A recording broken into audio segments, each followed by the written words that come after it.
Won't you slide your blade under my skirt? Tell me sweetly from that shell. Oh, I want you to taste my heart.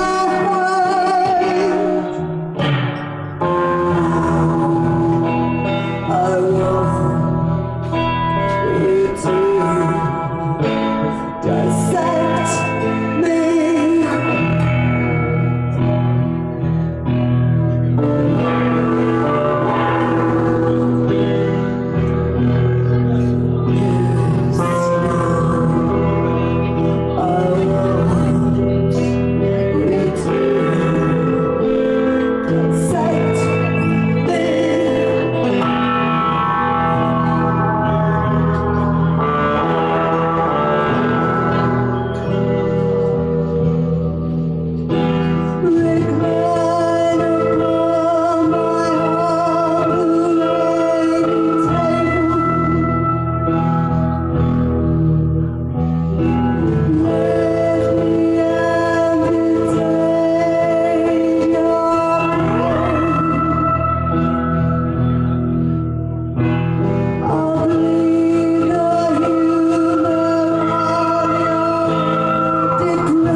Hello everybody.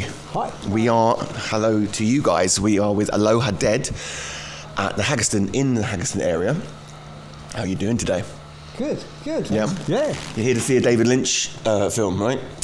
Yeah, Industrial Symphony number 9, I think. Yeah. Yeah. I couldn't get tickets, unfortunately, so. So how did the project start?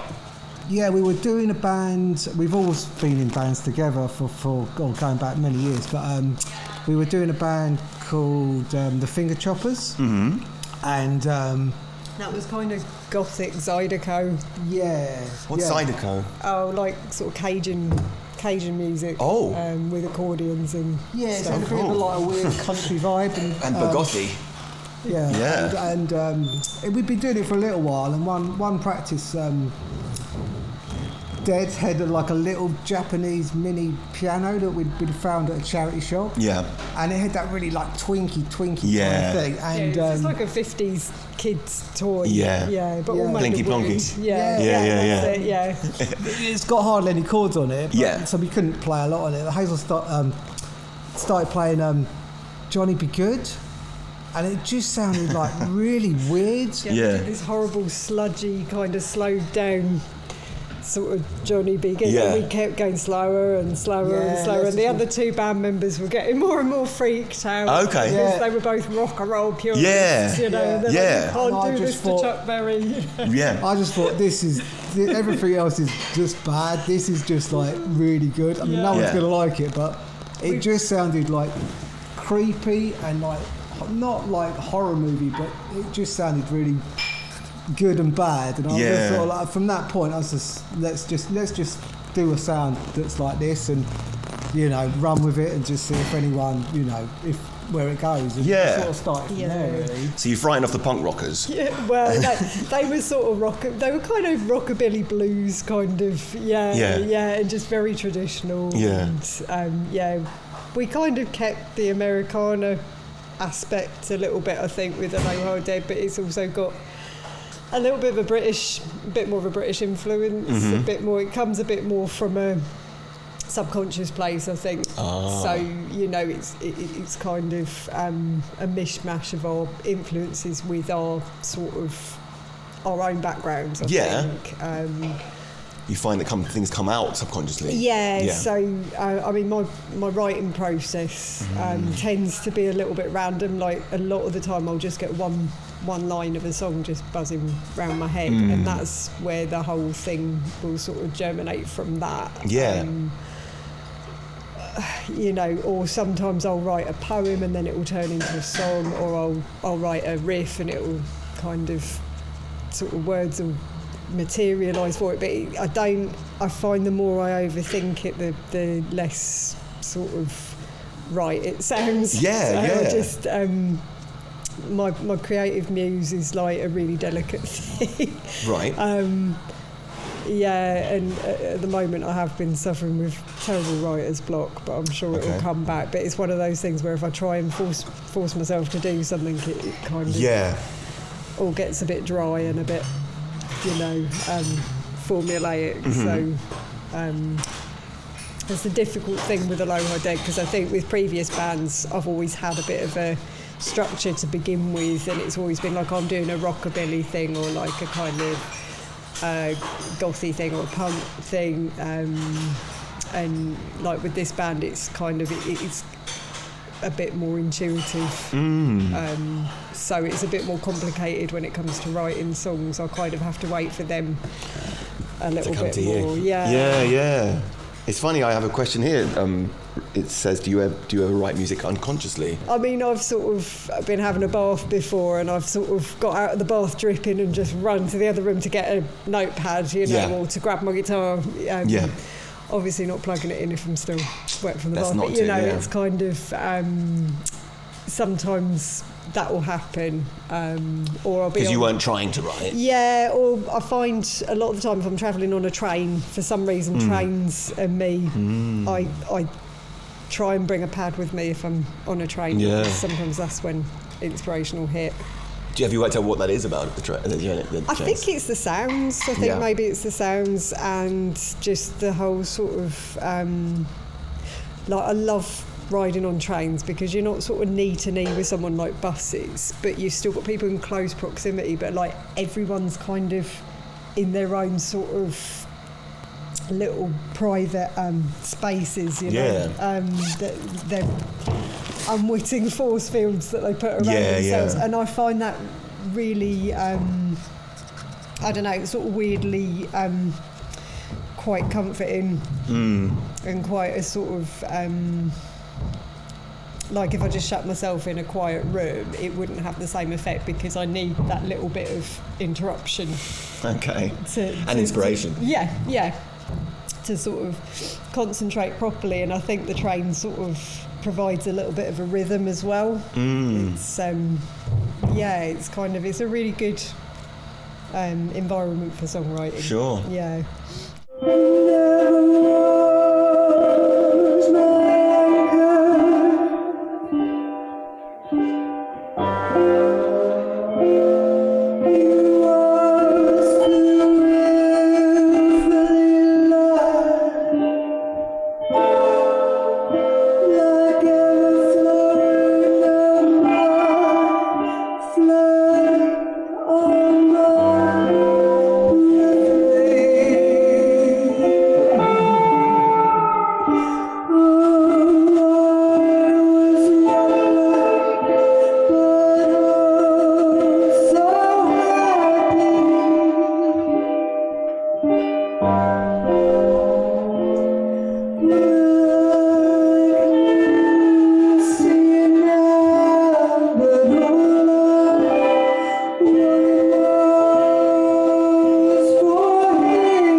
night in your dreams? I was quite obsessed with Alanis Morisettw, and I woke up and I had a dream that the world was ending, and Alanis Morisettw had released a new song. Oh, okay. And they were the two things I can remember out of the dream. Yeah. And like literally the world was crumbling, and I only just got to hear this new song. Yeah.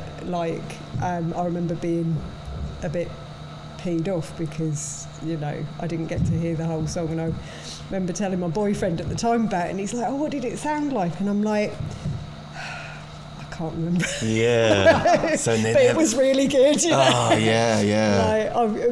We've all moved on from Alanis Morissette now. Yeah. But you know, to my 13-year-old, you know, sort of heart, that was a little bit frustrating. Was it very Alanis Morissette? Oh yeah. Yeah. Yeah. It was probably just like my head amalgamating.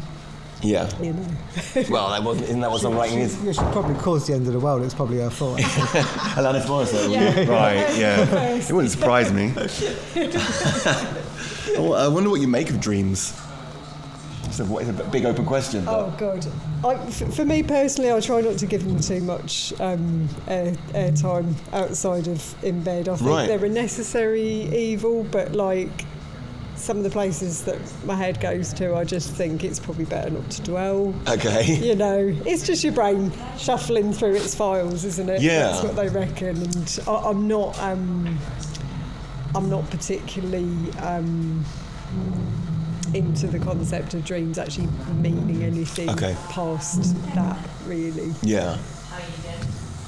What yourself?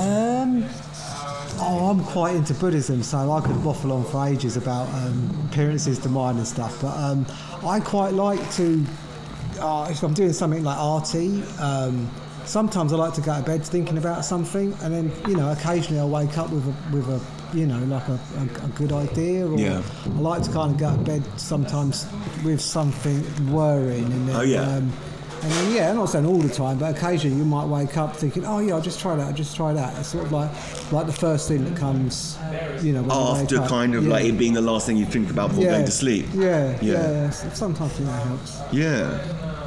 Okay.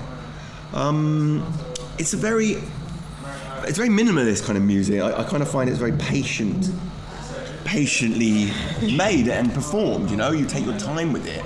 Yeah, that's not something that's come naturally to me. Okay. As someone with a sort of very punk and psychobilly and rockabilly kind of background. I mean, I guess apart from the Cramps, who obviously they're very slowed down psychobilly, but on the whole, most of the musics that I sort of grew up listening to were very fast and like, let's see how fast we can play it, you know, and like. And I'm totally the opposite. I'm always sort of like, let's make it slower. Let's go slower. Let's okay, go there we slower. go. Could be like, you know, I like everything on like the last backbeat of the backbeat, you know, and really just hanging on the beat. And the last backbeat of the backbeat. Do you know what I mean? Just like some drummers play on the start of the bit, and like just like really just like let's like almost as if the whole thing's sort of falling over. It's going so slowly. So, I'm always saying, let's just go a bit. Should we try it slower? Okay. And that's your catchphrase, isn't it? Right. Slower. Yeah. Interesting. Okay. It's I really like loads of sort of like I come sort of like more of a reggae kind of upbringing, or you know, when I was young, that was what I was really into. So and dub, I'm assuming. Yeah, like sound systems. Yeah. Like going to see Josh Shaka's sound system, and just sort of like minimalistic drum bass, and you know, that's powerful. That can be powerful. Do you know what I mean? And I think, you know, I know we're only two people in the drum machine, but I think in some respects, if people will listen to it, which is, you know, a good thing, but it comes over way more powerful because there's not like loads of people in the band, there's not too much to look at, there's not so much going on that, you know, I think sometimes that can be, you know, quite powerful in its own. I agree. I mean, the expression "less is more" applies to music so much, I think. Yeah, it's sort of like, you know, it's powerful to do more with less. Sort of, it's sort of like what you're saying is, especially with like, you know, we're basically like a vocal-led project, I think, you know. Yeah. And I think Hazel's what they're singing about You know, that's really like the main thing, and everything else is just sort of, you know, window dressing maybe, or just sort of trying to theatrically present it in a way that people will actually, you know, listen. You know, And I think it's not just that for me. It's kind of, I like the sort of incidental sounds that you don't perhaps catch when you've got like this really full backdrop of sort of music. If you're like, as a singer, I like all the little throat clicks or the kind of tense inhales at times, or like with the guitar, it's sort of like sometimes you just get that kind of whispering sound on the strings. Like when you change chords and stuff like that. Yeah. You know, if you're doing it right, you shouldn't get that chords, obviously. But ever so slightly, sometimes you get that little, you know, or you get like, all right, we don't use a live drummer currently, but sometimes if there's sort of some kind of bassy notes happening but the drums aren't playing, you get just the snare drum. If the bass amp's close to it, it can make it rumble. I love stuff like that. I kind of feel like it's, you know, that's what kind of makes it feel more sort of like a living thing. Indeed. You know? Yeah. Even when we were like recording and like we did a lot of it at home and stuff, and it's kind of like, if you polish it out too much, it's not like, life's not like that. Life's is full of like mistakes and weird tense bits and stuff that sounds a bit clunky or whatever. So that's, I think, you know, if you take all that away, then it doesn't sound like, I don't know, it's not like honest, or it's not like realistic, you know, snapshot of what you like. If you've take all not the reality out of it, but you know. And it's like, and you're using drum processes. And drum machines. So it's like you got to, first of all, there's space for the breaths and these little human things, but it's also, it adds to it. It's not like you've got three people playing around a campfire with just all human things. So if that makes sense.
So how did the album with Bon Art, is that how I say it, Bon Art, come about? I begged the gig with Warren Mansfield from Meat Raffle. Yeah. And he kindly put us on in at the Windmill. I saw that he was doing a project with Peter Harris, which was called Hi-Fi Twins. Right. And on his feed popped up that a song was going to be on this show. So I thought, Peter Harris, and it was originally Peter Harris and Mark Stewart from Pop Group. Together. And yes. So then I listened to a show and I was like, oh my god, this is just great. This is sort of like really interesting, experimental. Just we've got to do it. And I sort of emailed him, begged him to do it, and he's like, yeah, of course you can do it. And he's going, we're doing a show, and it's there's no instrumentation. It's just going to be all vocal. Yeah. And so I said to Dad, I said, "Oh, can you do it?" And you, they thought you were at the You're going, "What am I going to do?" You know, like there's no beat, and I ended the first I heard of it, you know, Mr. Aloha is just like, "Oh, by the way, I've said you'll do this thing, and like you've just got to sing something." And it was a very loose brief. I can't remember exactly what I was given to work with, but it was just like basically just kind of sing something, and I was really miffed because I was like, well, I don't know where to begin with this. I'm not a session vocalist, you know. This is for the project, or this is for the gig? This is for the radio this show. For Bon Art, but I did it. Yeah, and, I made a click track out of me just doing like noises, and he'd supplied us some sort of like loose vocals, and then we sort of, after begging, because I just really wanted to do it, I just so badly wanted to do it because I thought it was such a good show. Dad came up with these like really like guttural kind of like, it was just brilliant, and it came out, and it's one of the things that I still think is one of the best things we've done, and Peter loved it. And then since then, he would just email me or phone me up and say, "Oh, you know, can you ask Hazel if she'd read this poem?" And it just became one of these sort of like ongoing things where we, you know, he'd send some vocals or us. He'd just request things, and we would just do it, and we started developing like a relationship through the music, and then obviously he's an artist, so. This is Peter Harris. Yeah, he is Bon Art, right? Yeah. He asked me to start, you know, help him do some sort of like LP covers, and you know, we started collaborating sort of artistically as well, because his art's fantastic, and I was just doing, you know, like the Mac Monkey stuff, just, you know, getting the stuff ready for print, but you know, doing some typography and. And over the years it's come up a few times like, oh, we should do something together, and then we had all this material that we wanted to record, and we sort of figured it'd be more fun than just doing a straightforward Aloha Dead album if we did something where we did our versions, and then we got Peter to kind of do his perversions. Glitchy perversions. And that's the whole reggae kind of culture where like you just give them parts and then get someone to do what they want to do, make it their own, and it worked out. I think it's worked out really, really well. So so it was kind of like you kind of handed over your songs that he just kind of like messed with. Yeah, exactly. And it was, he's got kind of like I think because he's a fine artist, you know. I mean, it's you know, his drawings and paintings are just insanely good, and I think that's his background. So his approach to making music, I don't know how much of it you've heard, but he did the Lee Scratch Perry album. So he sort of treats it like collage. He treats it a bit like collage. He'll just sort of use the components that you give him, and it'll just make something else completely different. And it's really nice, because actually I usually hate hearing recordings of myself. It kind of gives me brain itch, you know, and I end up picking things apart and thinking, oh, you know, like fixating on something, oh, I should have played that better, you know, or whatever. But I think with this album, because it's got Peter's bits interspersed in between, it's I actually quite enjoy listening to it. I found my peace with it a lot sooner than I perhaps would have done if it was just I think it's like a trust thing, because like Peter's always said, like, he likes working with us because, you know, we'll just say, I'll do what you want, Peter, and then like it comes back and we just say, yeah, that's great. We don't sort of like go, oh yeah, I like that, but can you just change that? Just change that. And that sort of thing, like artistically, just gets really irritating. Do you know what I mean? So, I really like what you've done, but can you just change it? And it's sort of like, I think it's sort of like since COVID, we've just got like a really nice mutual understanding where we'll just go do what you want, and we're happy with it. Because I think when you let people loose just to do what they want, then you're going to get the purest thing back. Yeah, you know what I mean? It's not going to. They're not doing it in the mind's eye of what you want from them. They're just. Yeah. I think it's been a really good project. Yeah, it's very cool indeed, and they're very different. It's like a remix almost of each song. Yeah, each one. Yeah. You both don't like listening to music too much. No. Yeah. It's kind of like you kind of set it free, and then I'm just glad it got done, and we've got something out there for people to listen to. Yeah. Because we've sort of. Yeah, it's got to be a point where you pull back and you say, "That's it." It's. Yeah. It's flown the coop. Yeah. Yeah, and we don't really like recording. We like performing. I think we're more of a sort of we're more of a go and see a band. It's better to come and see us than to sit and listen to us at home, because I think you get more of a it's more powerful. Yeah. So we put off recording for ages and ages, and Peter really sort of elbowed us in and said, come on, let's do it. And obviously he had. Contact. He's got loads of contacts with people to help us do the recording and sort of push it through. Even though we didn't really know what we were doing, it got done. And wow! But you do enjoy playing live. Oh yeah. Because it's the real thing, right? Yeah. I like to make eye contact with people. I like to engage with people. Not in a kind of like clap your hands kind of thing. Just more in a kind of like. I like to see different people's different reactions.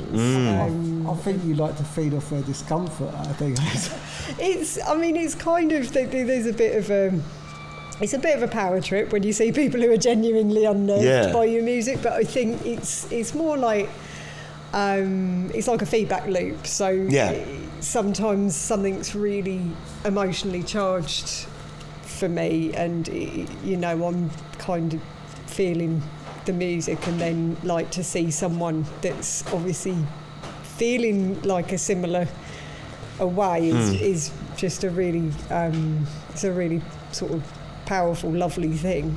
Of course, you're saying you've got eye contact, but that's from a mask. So it kind of But I think that's kind of undiluted eye contact then. Right. It's like they're not taking in my face. It's just I'm just kind of feeding straight into them.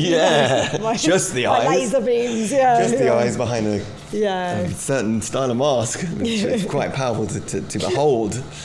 There was a instance at the windmill quite a few years ago.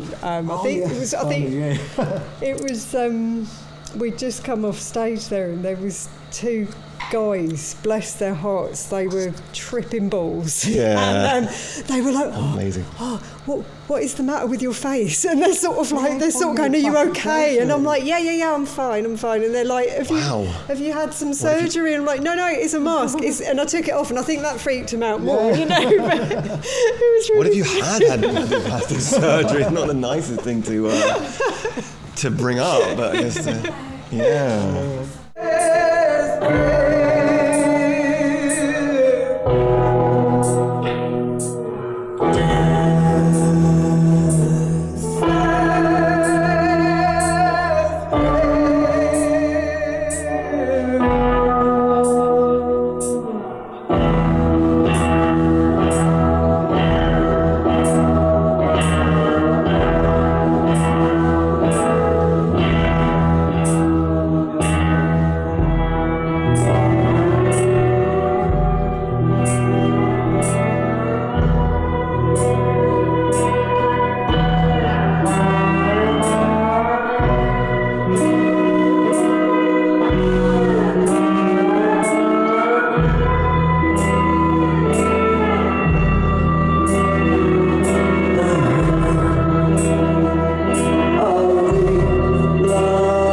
what death means to you. To me personally, it just means an end. I'm absolutely atheist. Yeah. I don't think there's anything else after death, and I've not got terribly romantic views about why we're here. I think that past your own selfish little kind of bubble, I don't think that life really means much either, apart from to you and your immediate sort of loved ones. Yeah. Yeah, I mean, my rough ethos has always been sort of try and make it not too terrible for yourself and for the people that you care about, and try not to be an arsehole too much, you know. Yeah. Don't always succeed in that, but that's kind of roughly my guideline for navigating life. And I think that once you die, that's it. Okay. I'm a Buddhist, work in progress, so I believe in rebirth. So I won't bore you. I won't go. I think we'll be here for hours. But, Sure. So hopefully in the future there'll be a massive "I told you so," which you'll probably hopefully be pleased to be told. So you played a lot of really cool venues, like the Double R Club, Rock and Roll Cabaret, the Surrealist Ball, which we have footage for, which we're going to show. Are there any kind of bucket list kind of like perfect fantasy shows for Aloha Dead?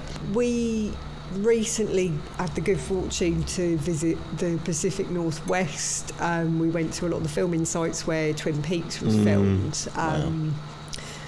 And obviously, as massive Twin Peaks fans, I think I probably speak for us both when I say we'd like to play at the Roadhouse. Sadly, the building is still there, but it's just a very lovely family restaurant. Okay. So I don't think that's going to happen anytime soon. But that would be kind of, I'd say, one of my dream gigs. Just standing where Julie Cruz stood, you know, doing a very kind of atmospheric sort of Twin Peaks gig. That would be nice. Yeah. It's not too dissimilar from this. But it has booths in it, no? In the it has. Not too dissimilar. I don't know. We've been really lucky in some of the things we've done. Like we did the Lynch Festival. What was the cinema called? It's called the Rio. Down up the road. I think so. Yeah. Rio Cinema. Gathering of the Angels. And that was great because we did the bar area, and it was crowded and not many people listened. Some people were really listening and loved it. And then we did the stage, the massive stage, which was a bit scary. What is your purpose as an artist? That's a. It is. He's one of those ones. I think I quite like to just.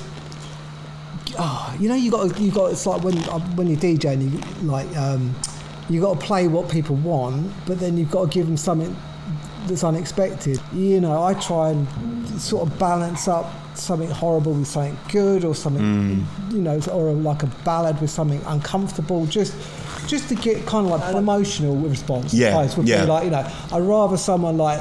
We get a lot of people, they like, oh my God, that was really awful, or they don't get it, and then there's the other side is people really connect with it, and I think it's got to go extreme to get that extreme kind of response. Yeah. Some guy said, that really washed over me. It drove dead mental. Washed over me. But to be fair, that wasn't Aloha Dead.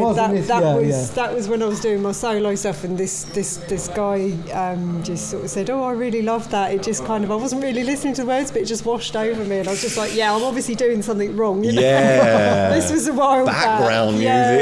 music. But, I think, for me, it's just self-indulgent. I just like to kind of spew my guts, and then I get a real kick out of sort of. We've had a few people come up and say, "Oh, God, your third song in, it made me cry." Yeah. And I kind of live for knowing that people get that sucker punch, because that's kind of like where I was coming from, and it's obviously whatever it is, the alchemy has worked. One of the biggest compliments for me we've ever had as a band. It was a Twin Peaks fan meet-up. We got asked to play at the Cavendish Arms a few years back, and they had as one of their guests Beulah from Twin Peaks The Return. She saw us play, and afterwards she said that we made her cry. And I was like, my work here is get in. Yes. But I mean, you say you're self-indulgent, it's also a connection, right? Yeah. Yeah. I mean, you are getting, your feelers are going out there and touching people. Yeah. Yeah. Unpleasantly. Yeah. In a way that they'll never forget, I'm sure about that. Yeah. All great answers. Thank you very much for meeting me today. You guys will enjoy the footage from the gig we came to, and see you guys soon. Thanks so much. Thank you. Thank you. Check it out.